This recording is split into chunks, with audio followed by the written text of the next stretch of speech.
खान साहब जेल चले गए हैं, नाअहल हो गए हैं, शायद अनकरीब चेयरमैन तहरीक इंसाफ भी ना रहे। तो बेग साहब क्या देख रहे हैं आप, पाकिस्तान तहरीक इंसाफ का मुस्तकबिल क्या देख रहे हैं? क्या शाह महमूद कुरैशी साहब टेक ओवर करेंगे दिन?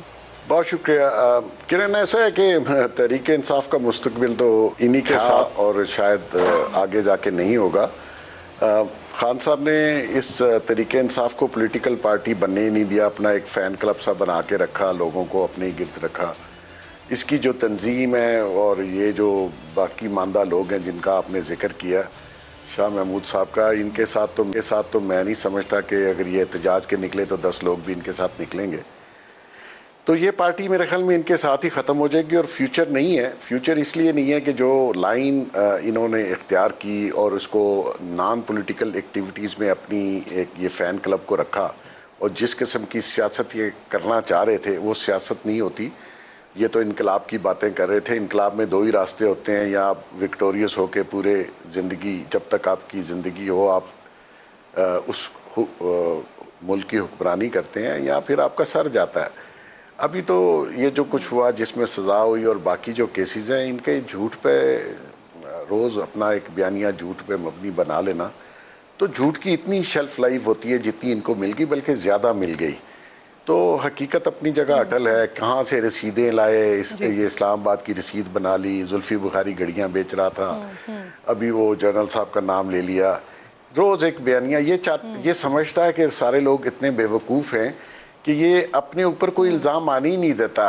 ये कहता है जी फ़लाँ ने किया, फ़लाँ ने किया और फ़लाँ ने किया। तो मकसद ये है कि when you take all the credit तो फिर रिस्पॉन्सिबिलिटी भी आप ही को जाती है। ये जो चोरी आपके घर में हो रही थी और जिस तरीके से, जिस घटिया तरीके से आपने चोरी की, और आपकी जो वो बुशरा पिंकी पीरनी थी वो तो सिर्फ माल के लिए आई थी।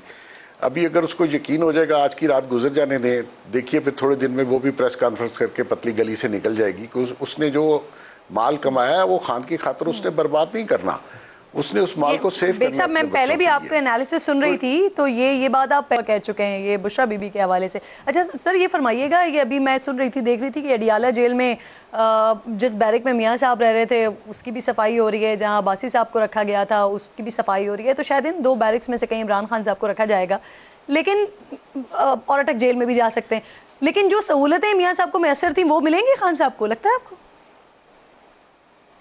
नहीं, देखिए पहली बात तो यह है कि उनको मियाँ नवाज शरीफ को या हनीफ अब्बासी साहब को कोई सहूलत दी नहीं गई थी। और दूसरी आपकी इत्तला के लिए अर्ज है, ये हडियाला जेल नहीं जा रही है, अटक जेल जा रहे हैं, और अटक किला नहीं अटक जेल। तो उसमें भी हनीफ अब्बासी साहब को एक छोटे से सेल में रखा गया था। तो जब आप सज़ा हो जाते हैं, आप ये खुद इमरान खान साहब ने बहुत बार कहा कि सबके लिए कानून बराबर होना चाहिए। इन्होंने अपने ओपोनेंट्स को या इनसे जो कोई लोग इख्तलाफ राय रखते थे उन सबको, मेरे समेत बहुत लोगों को अंदर किया जिनका कोई गुनाह नहीं था, और फेक केसेस बनाए गए, और जो बनाने वाला था वो आजकल मफरूर है। तो मकसद ये है कि ये मकाफ़ात अमल है, अल्लाह अल-हक है। वो आप देखिए कि पूरी दुनिया में, और ये यूनिवर्सल लॉ है, जो आप करते हैं वो आपके सामने आ जाता है। तो अभी तो शुरुआत है, मैं नहीं समझता कि इनके वैसे सवाल है सर, अगर ये सहूलतें नहीं थी उनके पास, जी बेग साहब, अगर उनके पास सहूलतें नहीं थी तो वो अमेरिका में खड़े होकर कैसे कह रहे थे कि जरा जाने तो मुझे, मैं एसी उतारूंगा सबसे पहले? तो मैं आपको गारंटी से कहता हूं कि उस वक्त भी उनके पास जेल में एसी नहीं था, और प्रेसिडेंट जरदारी भी जेल में रहे, उन्होंने बहुत कोशिश की, उनकी सिस्टर भी जेल में थी, फरियाल बीबी, किसी को कोई सहूलत और ये देने नहीं दे रहा था। ये आपको मैं फैक्ट बता रहा हूँ, यह राना सनाउल्लाह और ये सब लोगों का एक रोस्टर बनता था कि इन्होंने नाश्ते में कितने अंडे खाए और तोस खाए और क्या किया, और वो पूरा दिन उसकी मॉनिटरिंग होती थी। तो अभी अपनी बारी आई है, आप थोड़ी सी चीखें सुन लेंगे 2 दिन बाद। तो मकसद ये कि आप किसी भी ओपोनेंट के खिलाफ उतना ही करें जितना आप खुद सह सकते हैं। तो मुझे पता है ये जो खौफ, और सर ये चीखों से पहले बेग साहब, ये चीखों से पहले की पेशबंदी थी, जो कल खान साहब का एक बयान आया और अचानक से एक बयान आता है कि जी वो इस्टेब्लिशमेंट के साथ भी बैठने को तैयार हैं, वो पीडीएम के साथ भी बैठने को तैयार हैं, और ये वही खान साहब थे जो कहते थे कि मैं चोरों के साथ नहीं बैठूंगा।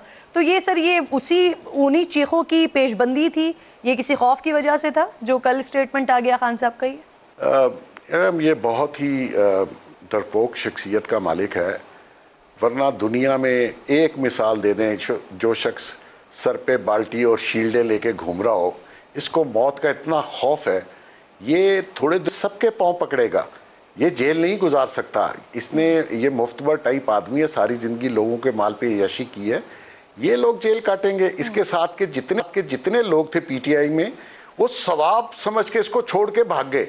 ये भी होता है कभी, इस तरह भी हुआ है, लोग जेलों में गए, लोगों ने जेलें काटी, उनकी पार्टी इंटैक्ट रही। इसीलिए मैं कहता हूँ ये इसने इस पीटीआई को पॉलिटिकल पार्टी बनने ही नहीं दिया। अच्छा सर, अब जो खबरें आ रही हैं, जो 5 शॉर्टलिस्ट हुए हैं नाम, अब इरशादुल इबाद साहब का नाम है, उसमें शाहिद खाकान अब्बासी साहब का नाम है, अब्दुल हफीज़ शेख साहब का नाम है, फवाद हसन फवाद हैं, असलम भूतानी है। आपके पास क्या खबरें हैं इस हवाले से? इन्हीं 5 नामों में से कोई एक निगरां वज़ीर आज़म होगा या आपके पास कोई और अंदर की खबर है सर?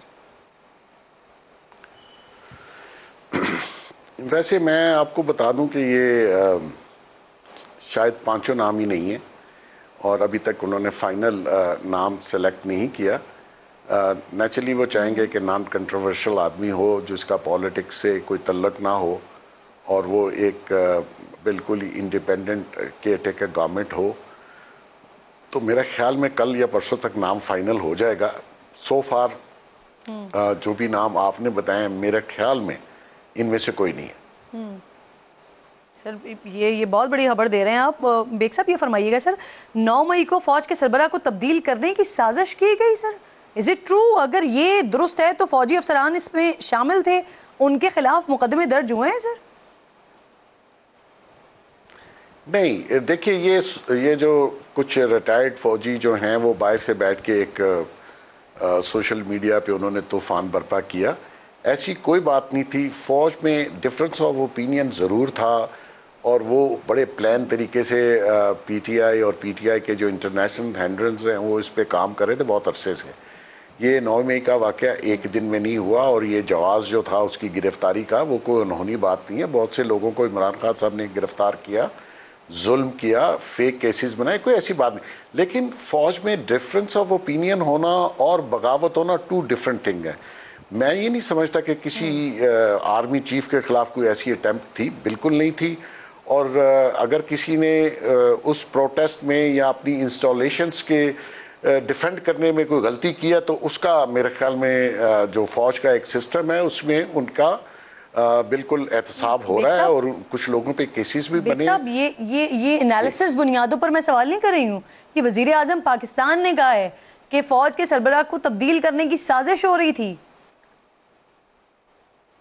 देखें, वो साजिश, मैं वही कह रहा हूँ कि डिफरेंस ऑफ ओपिनियन इनके चीफ के बनने से पहले भी बहुत ज़्यादा डिवीज़न क्रिएट कर दी गई थी। कुछ ऐसे लोग उस वक्त थे जिन्होंने सोचा कि हम चीफ बनेंगे और उन्होंने फ़ौज के अंदर ग्रुप बंदी बना दी, जो कि मैं ये समझता हूँ कि नए आर्मी चीफ ने आके ये ग्रुप बंदी भी ख़त्म की और जो डिफरेंस ऑफ ओपिनियन था या कुछ सोच का फ़र्क था, फ़ौज जब तक यूनाइटेड नहीं होगी आपके मुल्क का दिफा जो है वो ख़तरे में रहेगा।